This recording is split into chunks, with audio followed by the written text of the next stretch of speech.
Hi, today we're going to look into a process presentation on how to field dress a deer by A.D. Lee.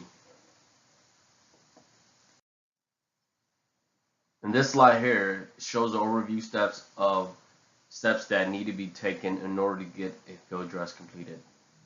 There's 15 steps here, give and take. It can be more or there could be less depending on the person who's field dressing it. You can take shortcuts here and there, but overall, there is about 15 steps that will need to be taken in order to get a field dress completed. Step 1. In this step here, you will have to use either a bow or a gun in order to get a deer.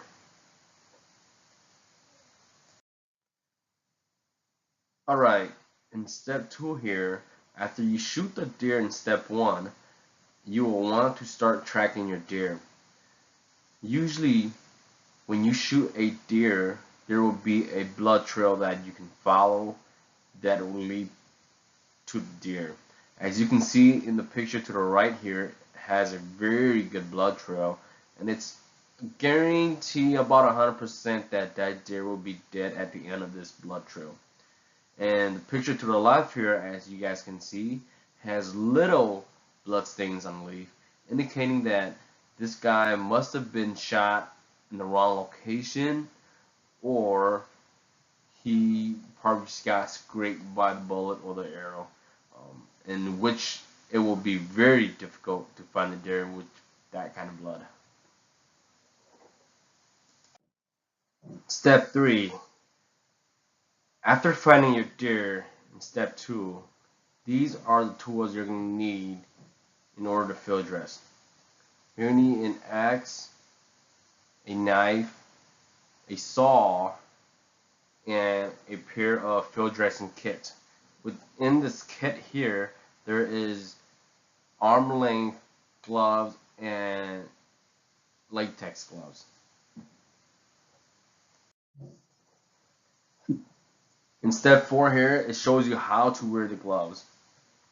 So you want to wear your latex gloves over your arm length gloves, which keeps your arm length gloves from slipping and sliding on you.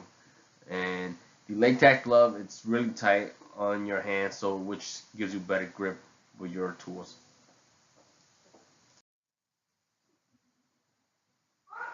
In step 5 here, you're going to be making a cut around the anal.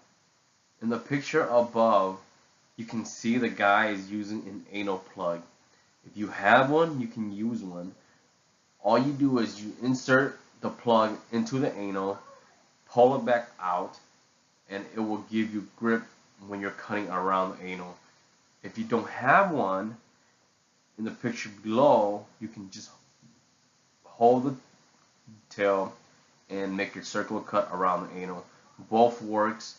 One is just giving you a better grip.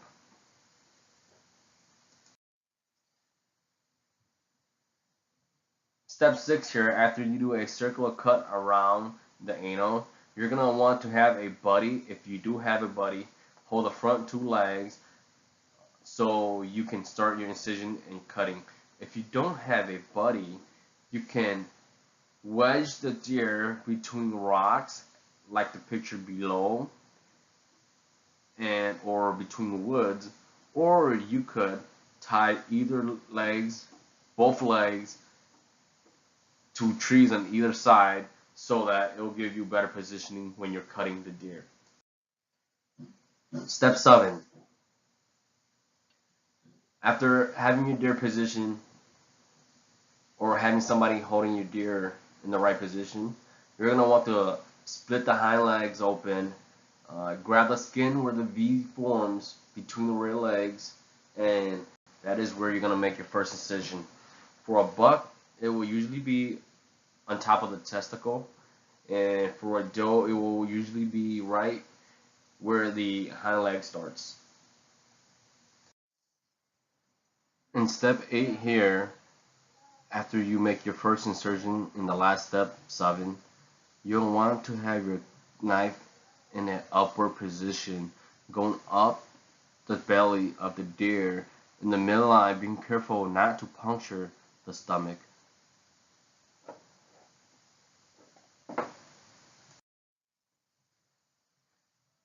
Step 9 here is you want to make sure that you cut all the way up past the diaphragm here.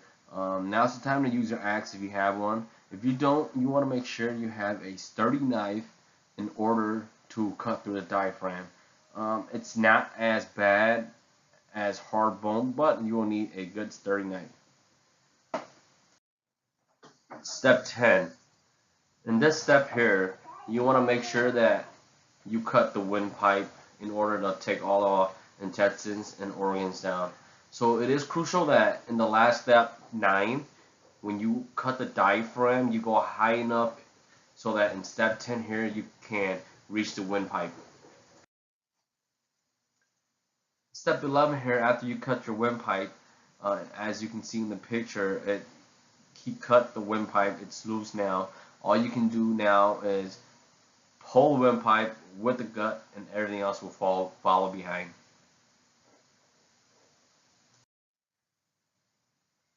Step 12. After step 11, where you are halfway pulling the windpipe with all the other intestines and organs towards you, there is a hip bone that you will need to break.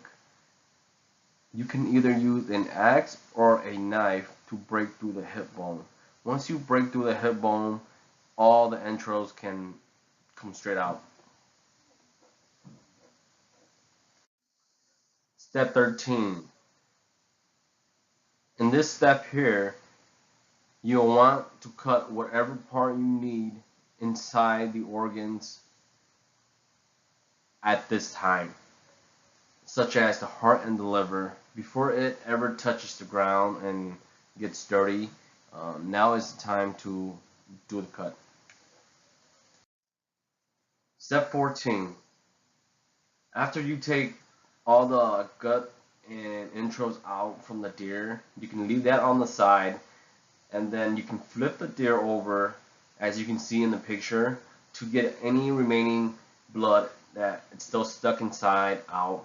That way, when you drag your deer and you lift your deer onto your car, you won't have any blood dripping and getting all over the place. Step 15. The last and final step is have fun dragging. As you can see in the picture, you can use a sled or a deer cart to haul your kill out. If not, you can always tie a rope around the deer's neck and haul it out. This will conclude my presentation on how to field dress a deer. Thank you.